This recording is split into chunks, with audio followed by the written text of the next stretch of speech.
اس کائنات میں اللہ کے سوا ہر چیز دھوکہ ہے۔ یہ دنیا کا بازار، دنیا کا میلہ اللہ کا لگایا ہوا ہے، اور اس میلے میں اللہ تعالی ہمیں بھیج کر امتحان لیتا ہے، ٹیسٹ لے رہا ہے، پریکشا لے رہا ہے۔ تو اللہ تعالیٰ کے سوا، اس سنسار کے سچے مالک کے سوا ہر چیز کائنات کی دھوکہ ہے۔ کیسے؟ جب ہم دنیا میں آتے ہیں، اللہ تعالیٰ اس دنیا کے میلے میں ہمیں اکیلے بھیجتا ہے، اور جب جیون کا سمے پورا ہو جاتا ہے تو اکیلے ہمیں اس دنیا سے اٹھاتا ہے اور دنیا کی ہر چیز کو چھڑوا دیتا ہے۔ اور دنیا کی ہر چیز، چاہے بادشاہ کیوں نہ ہو دنیا کا، ہر چیز کو وہ چھوڑ کر اکیلا اللہ کی طرف لوٹتا ہے اور اکیلا اللہ کے دربار میں حاضر ہوتا ہے۔ اب جو انسان دنیا میں آ کر، اس دنیا کے میلے میں آ کر دنیا کے بنانے والے، اپنے بنانے والے مالک کی کھوج کر کے اسے راضی کر کے مرتا ہے، تو موت کے بعد اللہ کے انعام کا حقدار بنتا ہے، ہمیشہ کی زندگی، سورگ کا، جنت کا حقدار بنتا ہے۔ جو دنیا میں اللہ کی قدر کرتا ہے اور غور کرتا ہے کہ میں کون ہوں، کہاں سے آیا ہوں، مجھے کس نے پیدا کیا، کیوں پیدا کیا، میری جان کس کے قبضے میں ہے، اور اس دنیا کے میلے میں وہ اللہ کو ڈھونڈتا ہے، اور پھر شدھ بھاونا لے کر سچی نیت سے اللہ کو ڈھونڈتا ہے، اور پھر اللہ تعالیٰ اس کو سچا راستہ دکھا دیتا ہے۔ دیکھیے، سچا راستہ دکھانا بھی اللہ کے ذمے ہے۔ اللہ تعالیٰ دلوں کا حال جانتا ہے، کس کے دل میں کیا ہے۔ اب جو سچی نیت سے اللہ کی کھوج کرتا ہے، اللہ اسے راہ دکھا دیتا ہے، اور جو فراڈ بازی کرتا ہے، اللہ اس کو راہ نہیں دکھاتا ہے۔ تو جو اس دنیا کے میلے میں اللہ کی کھوج کرتا ہے، دنیا کے بنانے والے مالک کی کھوج کرتا ہے، اپنے بنانے والے مالک کی کھوج کرتا ہے، اور اس کی قدر کر کے اسے راضی کر کے مرتا ہے اس کی بنائی ہوئی رچنا کے آدھار پر، تو مرنے کے بعد وہ اللہ کے انعام کا حقدار بن جاتا ہے، جنت کا حقدار بن جاتا ہے۔ اور جو انسان اللہ کی قدر نہ کر کے غور نہیں کرتا جیون پر، کس نے پیدا کیا، کیوں پیدا کیا، اور غور نہیں کرتا وہ کہ میری جان کس کے قبضے میں ہے، اور اس دنیا کے میلے میں ہی بھٹک کر، حایا مایا کے پیچھے لگ کر، مال دولت کی دوڑ لگا کر دنیا کے میلے میں بھٹک کر مر جاتا ہے، تو وہ مرنے کے بعد اللہ کی سزا کا حقدار بن جاتا ہے، امتحان اس جیون کی پریکشا میں فیل ہو جاتا ہے۔ تو بھئی دنیا کے سارے انسان ایک ماں باپ کی اولاد ہیں۔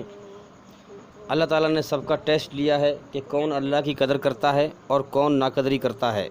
تو ہم دیکھتے ہیں کہ آدم علیہ السلام کی اولاد میں سے کتنے لوگ ہیں جو اللہ کی ناقدری کرنے والے ہیں، اور بہت کم لوگ ہیں جو اللہ کی قدر کرنے والے ہیں، اس کا احسان ماننے والے ہیں۔ تو ان میں سے جب سے دنیا بنی ہے اور قیامت تک جتنے بھی انسان ہیں جو اللہ کی قدر کرنے والے ہوں گے وہ جنت میں جائیں گے، اور جو ناقدری کرنے والے ہوں گے، دھرتی پر فساد پھیلانے والے ہوں گے، اللہ کی ناشکری کرنے والے ہوں گے، وہ نرک کی آگ میں، جہنم کی آگ میں جائیں گے۔ اب دیکھو، جو ناقدری کرنے والا ہے وہ دنیا میں جھوٹ بولے گا اور اللہ کے بارے میں جھوٹی باتیں بنائے گا، جھوٹ گڑھے گا۔ یہی بات قرآن مجید میں کہی گئی ہے، سورہ الانعام سورہ نمبر 6 آیت نمبر 93 سے پڑھتے ہیں ہم۔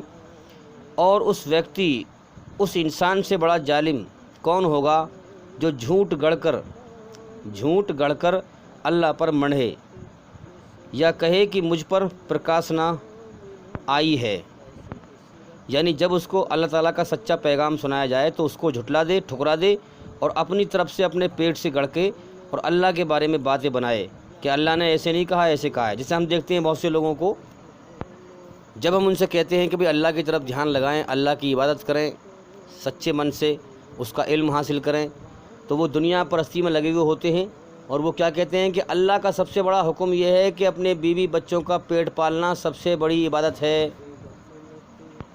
جیسے کہ ہمارے غیر مسلم بھائی بھی کہتے ہیں کہ کرم ہی پوجا ہے۔ تو اب یہ بتاؤ مجھے، یہ بات آسمان سے تو آئی ہوئی ہے نہیں، اللہ نے تو یہ بات نہیں کہی۔ وہ کیا کر رہا ہے؟ اپنے پیٹ سے گڑھ کر، یعنی کہ دنیا پرستی میں اس قدر لین ہے کہ وہ اللہ کی بات کو جھٹلا رہا ہے، اور اپنی بات کو، اپنے مقصد کو آگے رکھنے کے لیے اللہ کے بارے میں جھوٹ گڑھ رہا ہے اور سچائی کو جھٹلا رہا ہے۔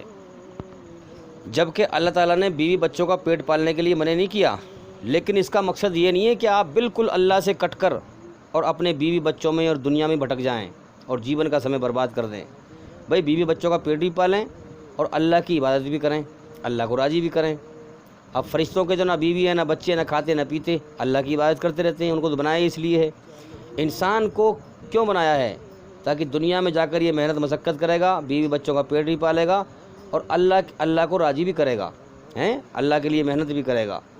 اور جب انسان بیوی بچوں کا پیٹ بھی پالتا ہے، اللہ کی کھوج بھی کرتا ہے، اس کا علم حاصل کرتا ہے، اور اسے راضی کرنے کے لیے اچھے کرم کرتا ہے، اس کے حکم پر چلتا ہے، تو پھر انسان فرشتوں سے بھی اوپر اونچا ہو جاتا ہے، کیونکہ اس کے پاس بیوی بچے بھی ہیں، محنت مشقت بھی ہے۔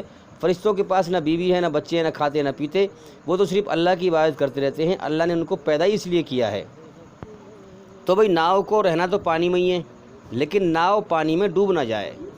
ہم رہیں دنیا میں، دنیا کے کام بھی کریں، سب کچھ کریں، لیکن ہم دنیا میں لگ کر اللہ کو نہ بھول جائیں، کیونکہ ہماری جان اس کے قبضے میں ہے، جب چاہے گا جب اٹھا لے گا۔ تو لہٰذا ہم اللہ کو راضی کریں، دنیا کے بھی کام کریں، لیکن دنیا ہمارا مقصد نہ بن جائے، مقصد ہو اللہ کو راضی کرنا۔ اب آئیے آگے پڑھتے ہیں۔ اور اس انسان سے بڑا ظالم کون ہوگا جو جھوٹ اللہ پر منڈھے یا کہے کہ مجھ پر پرکاشنا آئی ہے، وہی آئی یعنی اللہ کی خبر آئی ہے، حالانکہ اس پر کوئی پرکاشنا اوترت نہ کی گئی ہو، اللہ کی کوئی خبر نہ آئی ہو، یا جو اللہ کی اتاری ہوئی چیز کے مقابلے میں کہے کہ میں بھی ایسی چیز اتار کر دکھا دوں گا۔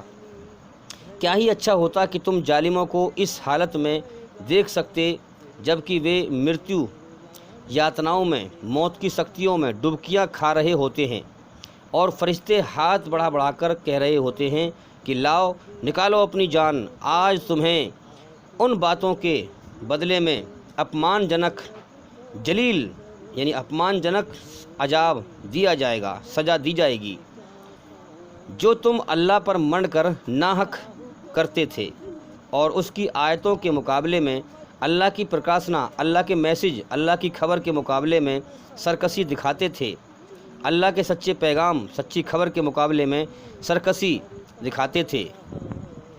اور اللہ کہے گا لو اب تم ویسے ہی بالکل اکیلے ہمارے سامنے حاضر ہو گئے جیسے ہم نے تمہیں پہلی بار اکیلا پیدا کیا تھا۔ آگے نا وہی بات، اللہ نے دنیا میں اکیلا پیدا کر کے بھیجا اور اکیلا ہی بلائے گا۔ یہ دنیا سب دھوکہ ہے اللہ کے سوا، یہ سب امتحان کا ایک میلہ ہے۔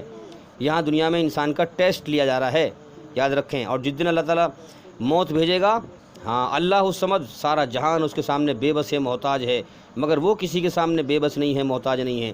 جب وہ جیون کا سمے پورا ہو جاتا ہے، جب اللہ موت دے کر اٹھاتا ہے، تو دنیا کی ہر چیز چھوٹ جاتی ہے، پھر دنیا کا میلہ ختم ہو جاتا ہے اور انسان اکیلا اللہ کی طرف لوٹتا ہے۔ تو اب تم ہمارے سامنے حاضر ہو گئے جیسے کہ ہم نے تمہیں اکیلے پیدا کیا تھا۔ ہاں، جو کچھ ہم نے تمہیں دنیا میں دیا تھا، آپ دیکھیے دنیا کا بنانے والا کیا کہہ رہا ہے کہ جو کچھ ہم نے تمہیں دنیا میں دیا تھا وہ سب تم پیچھے چھوڑ آئے ہو، اور اب تمہارے ساتھ تمہارے ان سفارشیوں کو بھی نہیں دیکھتے جن کے سمبندھ میں تم سمجھتے تھے کہ تمہارے کام بنانے میں ان کا بھی کچھ حصہ ہے۔ جو اللہ کے ساتھ شریک کرتے تھے، مورتی پوجا کرتے تھے، کہ اللہ کے ساتھ ان کا بھی حصہ ہے۔ اللہ ایک ایشور واد کو نہیں مانا، اللہ کی توحید کو نہیں مانا، ایک اللہ کا ادھیکار اس کو نہ دیا، اسی کے آگے سر نہ جھکایا، اوروں کو بھی شریک کرا، اوروں کے آگے سر جھکایا، اس کے علاوہ اوروں سے بھی مانگا۔ تمہارے آپس کے سب سمبند ٹوٹ گئے اور وہ سب تم سے گم ہو گئے جن کا تم دعویٰ رکھتے ہو۔ تو بھئی جیون کے مقصد پہ غور کریں، ہمیں مر کر یہاں سے اکیلا لوٹنا ہے۔ جب موت ہماری آئے گی، دنیا کی کوئی طاقت ہمارا ہاتھ نہیں پکڑ لے گی، ہماری موت کو نہیں روک لے گی۔ سارا جہان ایک اللہ کے سامنے بے بس ہے، محتاج ہے، لہٰذا ہمارے جیون کا مقصد ہے اسے راضی کر کے مریں اور جنت کا جیون، ہمیشہ کامیابی کا جیون حاصل کریں، اور بھئی اللہ کا علم حاصل کریں۔ ہمارے چینل کے اندر جا کر کے ایک ایک کر کے سبھی ویڈیو دیکھیں اور سنیں، تاکہ جلدی سے جلدی آپ اندھکار سے نکل کر روشنی میں آئیں، اور بھئی انشاءاللہ زندگی رہی تو پھر ملاقات ہوگی۔ السلام علیکم ورحمۃ اللہ وبرکاتہ۔